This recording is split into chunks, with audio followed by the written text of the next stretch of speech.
పెళ్ళైనా పండగైనా వేడుక ఏదైనా పట్టు చీరల ప్రత్యేక వేదిక వారాహి సిల్క్స్. అల్లాహు అక్బర్, అల్లాహు అక్బర్, అల్లాహు అక్బర్.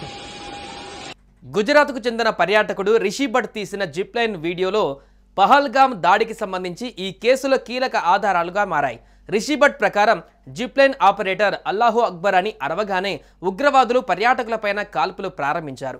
దీంతో దర్యాప్తులో ఇప్పుడు జిప్ లైన్ ఆపరేటర్ పైన ఫోకస్ పెట్టారు.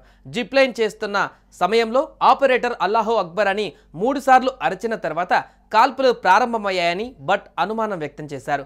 తన ముందు 9 మంది జిప్ లైన్ చేశారు, కానీ అప్పటి వరకు ఆపరేటర్ ఏమీ చెప్పలేదని, తాను జిప్ లైన్ చేస్తుండగా అతను అరవగానే కాల్పులు మొదలయ్యాయి అని అన్నారు. అతడిపై తనకి అనుమానం ఉంది అని అన్నారు. 20 సెకండ్లలోనే అది ఉగ్రదాడి అని గ్రహించామని, 5-6 కాల్చి చంపడం తాను కల్లారా చూశాను అని ఆయన అన్నారు. జిప్ లైన్ నిర్వాహకుడి శైలి అనుమానాస్పదంగా ఉండడంతో ఎన్ఐఏ అతనికి సమన్లు జారీ చేస్తున్నట్లుగా సమాచారం. పహల్గామ్ ఉగ్రదాడి ఏప్రిల్ 22 కంటే ముందు జరిగి ఉండేదని నిఘా వర్గాలు అంచనా వేస్తున్నాయి. కానీ వాతావరణం వారికి అనుకూలించకపోవడంతో దాడిని ఉగ్రవాదులు వాయిదా వేసినట్టుగా తెలుస్తోంది. ఏప్రిల్ 20న పహల్గామ్లో భారీ వర్షం పడింది. ఆ పరిస్థితుల్లో చాలా మంది పర్యాటకులు పహల్గామ్ పర్యటనని వాయిదా వేసుకున్నారు. ఏప్రిల్ 22న వాతావరణం నార్మల్ కావడంతో ఉగ్రముఖలు తమ ప్లాన్ ని అమలు చేసినట్టుగా తెలుస్తుంది.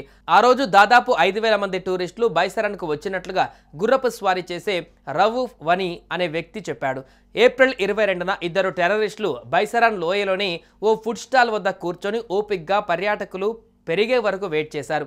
ఎక్కువగా టూరిస్టులు వచ్చారని కన్ఫర్మ్ చేసుకున్న తర్వాత వారు షాపుల్లోకి వెళ్ళి అక్కడున్న వారి మతం అడిగి 4 కాల్ చేశారు. వారు ఎలా పడితే అలా ఫైరింగ్ చేయలేదని ఎన్ఐఏ భావిస్తోంది. హెడ్పై గురి చేసి కాల్పులు జరిపినట్లుగా చెబుతోంది. ఇక ఉగ్రవాదులు ఫుడ్ స్టాల్ దగ్గర ఇంకెవరైనా సిగ్నల్ కోసం ఎదురు చూసారా అనే కోణంలో కూడా దర్యాప్తు చేపట్టింది. పాకిస్తాన్ పారా కమాండో అత్యాధునిక శిక్షణ పొందుతున్నారు. వీరు సంప్రదాయేతర యుద్ధ తంత్రం, కోవర్ట్ ఆపరేషన్లలో దిట్టలు. శిక్షణలో వీరిని మానసికంగా, శారీరకంగా బలోపేతం చేస్తుంటారు. అంతేకాకుండా యుద్ధ రంగంలో ఎత్తుగడలు కూడా నేర్పిస్తారు. వీరు అత్యాధునిక ఆయుధాల వినియోగించడం, నేరుగా చేతులతో పోరాడడంలోనూ నిపుణులు. పహల్గామ్ ఉగ్రదాడిలో పాల్గొన్న నిందితులు గతంలో గగన్ నగర్, గదర్బాల్ అడవులలో 6 స్థానికేతరులు, ఒక డాక్టర్ను, 2 సైనిక పోర్టర్లను హత్య చేసిన ఘటనల్లో పాల్గొన్నట్లుగా అధికారులు గుర్తించారు. మూసా కూడా ఈ 3 దాడుల్లోనూ పాల్గొన్నట్లు పేర్కొన్నారు. ఇక ఉగ్రవాదులు పహల్గామ్కు చేరేందుకు దాదాపు 22 గంటల పాటు ట్రెక్కింగ్ చేసినట్లుగా దర్యాప్తులో తేలిందని సంబంధిత వర్గాలు తెలిపాయి. సుమన్ టీవీలో మీ పర్సనల్ అండ్ బిజినెస్ ప్రమోషన్స్ కోసం కింది నెంబర్కి కాంటాక్ట్ చేయండి.